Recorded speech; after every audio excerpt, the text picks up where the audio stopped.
నిన్న మొన్న పేపర్లో కూడా చాలా హృదయవిదారకంగా రాశారు మీరు చెప్పింది.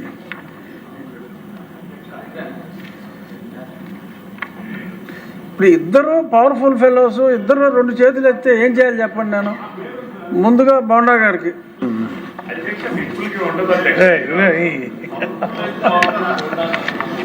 మరి విప్పుల పేర్లే రాసుకున్నారు. విప్పులు ఏం లేదు అధ్యక్ష. అధ్యక్ష నమస్కారం అధ్యక్ష, ధన్యవాదాలు. సెంట్రల్ నియోజకవర్గంలో ప్రధానంగా ఉన్నటువంటి సమస్య అధ్యక్ష ఇప్పుడు నేను చెప్పేది.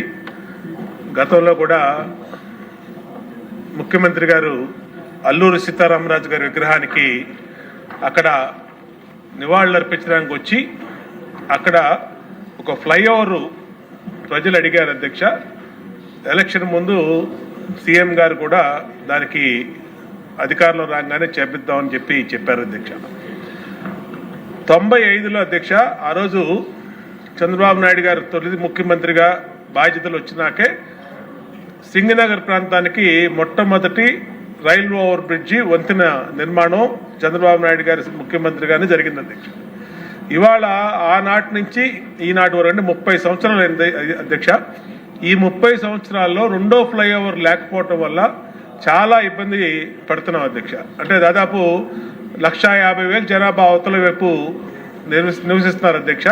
వాళ్ళందరూ రోజు ఉద్యోగాలకు కానీ పనులకు కానీ ఆటోలకు కానీ ఎన్ని యువతల వైపు రావాలంటే సిటీలోకి ఆ ఆర్ఓబి లేకపోవటం వల్ల ఇబ్బందిగా ఉంది అధ్యక్ష. దానికి ప్రపోజల్ పెడితే రైల్వే వాళ్ళు స్టేట్ గవర్నమెంట్ మేమైతే ఒకటేసాము, ఇది రాష్ట్ర ప్రభుత్వం నిధుల నుంచి చేసుకోవాలని చెప్పి రైల్వే వాళ్ళు రిప్లై ఇచ్చారు అధ్యక్ష. కాబట్టి అది ఒక 70 కోట్లు ఎంత అవుతుంది అధ్యక్ష.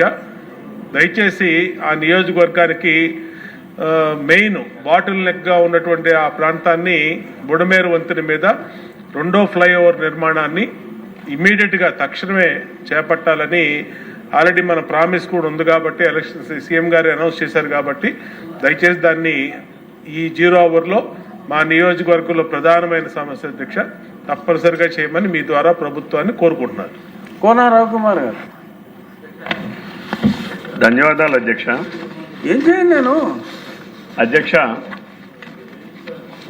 ఈరోజు రాష్ట్రంలో ఎస్పీఎఫ్ అనేటటువంటి స్పెషల్ ప్రొటెక్షన్ ఫోర్స్ ఉంది అధ్యక్ష. అందులో ఉత్తరాంధ్ర ప్రాంతాలకు సంబంధించినటువంటి సిబ్బంది చాలా ఎక్కువగా ఉంటారు అధ్యక్ష ఆ ఎస్పీఎఫ్ స్పెషల్ ప్రొటెక్షన్ ఫోర్స్. అయితే అధ్యక్ష అందులో వాళ్ళకి ఏంటంటే అధ్యక్ష శ్రీకాకుళం వాళ్ళని తీసుకెళ్లి రాయలసీమలో ఉన్నటువంటి పులివెందుల అనంతపూర్ వరకు ట్రాన్స్ఫర్ చేస్తుంటారు అధ్యక్ష. దానివల్ల వాళ్ళ పిల్లలకి ఎడ్యుకేషన్లో స్థానికత అనేటటువంటిది చాలా కోల్పోతున్నారు అధ్యక్ష. ఇప్పుడు మనకి ఉత్తరాంధ్ర నుంచి విజయవాడ వరకు అధ్యక్ష దీన్ని నార్త్ టు విజయవాడ అంటారు అధ్యక్ష. దీన్ని 1794 మంది ఉన్నారు అధ్యక్ష. డిస్ట్రిక్ట్ వైజ్ శాంక్షన్ స్ట్రెంత్ 1484 ఉన్నారు అధ్యక్ష.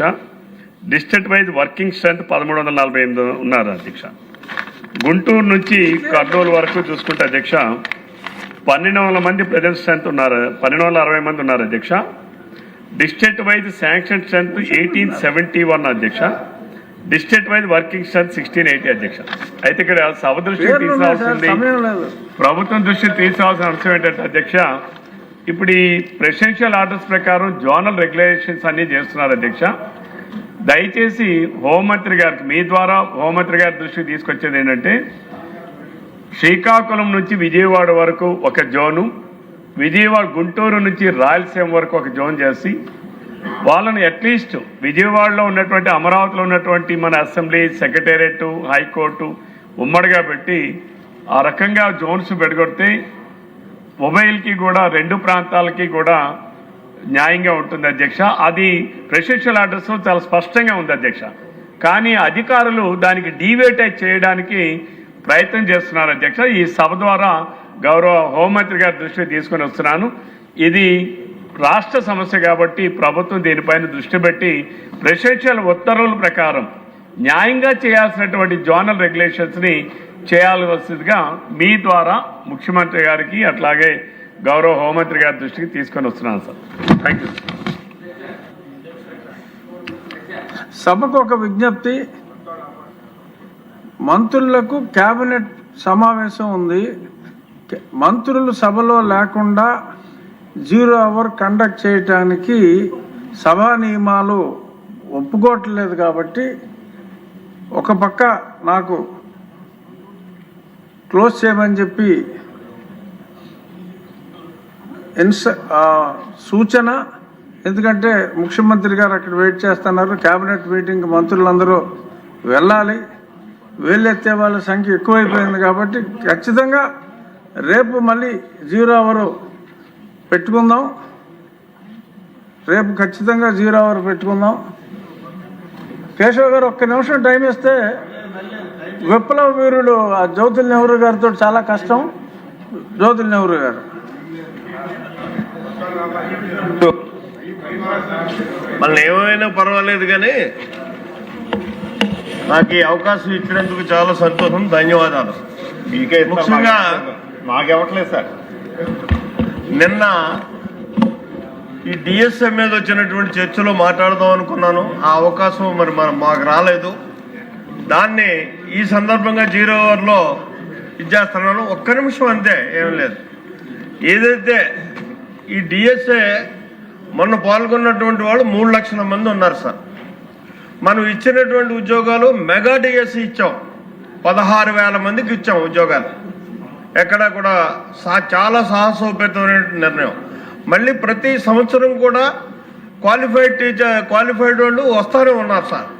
దీని మీద నా సూచన ఏంటంటే ప్రభుత్వానికి, విద్యాశాఖ మంత్రి గారికి మీ ద్వారా సూచన ఏంటంటే ఎవరైతే ఈ లక్షలాదిగా నిరుద్యోగులుగా మిగిలిపోతున్నారో, ఏజ్ బోర్ అయిపోతున్నారో ఇటువంటి వాళ్ళందరికీ కూడా ప్రాధాన్యత ఇచ్చి ప్రైవేట్ స్కూల్స్ ఏవైతే ఉన్నాయో విత్ మన పర్మిషన్లో ఉన్నటువంటి ప్రైవేట్ స్కూల్లో వీళ్ళకి 50% కంపల్సరీ ఈ డిఎడ్ టెట్ వీళ్ళు పాస్ అయినటువంటి వాళ్ళందరినీ కూడా అందులో 50% అన్న తీసుకునేటటువంటి పరిస్థితి, సముచితమైనటువంటి శాలరీస్ ఇచ్చి తీసుకునేటటువంటి ఒక నిబంధన మనం పెట్టి వాళ్ళకి అవకాశాలు కల్పించినట్టయితే ప్రభుత్వ పరంగా అందరికీ మనం ఉద్యోగాలు ఇవ్వలేం టీచర్స్కి. కాబట్టి ఇది ప్రైవేట్ టీచర్స్కి ప్రైవేట్ స్కూల్స్లో అవకాశాలు కల్పించాలని చెప్పి తమ ద్వారా నేను వేడుకుంటూ సెలవు తీసుకుంటున్నా. కేసన్ రావు గారు. అధ్యక్ష, ప్రధాన సమస్యలు 2 అధ్యక్ష. ఒకటి భీముడిపట్నం నర్సీపట్నం రోడ్డు అధ్యక్ష. రోడ్డు చాలా దారుణంగా ఉన్నది. ఆర్ఎన్బి మంత్రి గారిని తమ ద్వారా కోరేది దాన్ని తక్షణం వైడెన్ చేసి చాలా బాగా చేసేమని కాదు, గుంతలు లేని రోడ్డు ప్రయాణానికి ఇబ్బంది లేకుండా చెప్పిన వారిని. అదేవిధంగా షుగర్ ఫ్యాక్టరీ రైతులకి కార్మికులకి బకాయిలు చెల్లించాలి అధ్యక్ష. తమ ద్వారా ఫైనాన్స్ మినిస్టర్ గారిని మరి ఆ బకాయిలు చెల్లించి ఏర్పాటు చేయమని వారిని, ఈ ఇద్దరిని కూడా తమ ద్వారా కోరుకుంటూ ఆ 2 సమస్యలు పరిష్కరిస్తే మా నియోజకవర్గంలో చెప్పుకోతే పెద్ద సమస్యలు లేవు అధ్యక్ష. ప్రతి సమావేశంలో కూడా ఈ 2 సమస్యలు ప్రస్తావిస్తున్నాం. ఈసారి ఈ 2 సమస్యలకి పరిష్కారం తమ ద్వారా లభిస్తుందని తెలియజేస్తే అవకాశం ఇచ్చేందుకు మీకు నా ధన్యవాదాలు అధ్యక్ష. జోగేశ్వరరావు.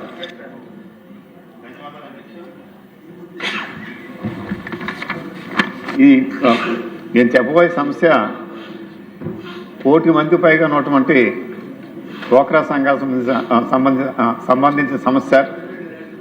ముఖ్యంగా మన గౌరవ శ్రీ నారా చంద్రబాబు నాయుడు గారు డ్వాక్రా సంఘాలను ఏర్పరిచి మరి వాళ్ళని ఉత్తేజపడటం చేసి వాళ్ళ కాళ్ళ మీద వాళ్ళని నిలబడేలా చేశారు.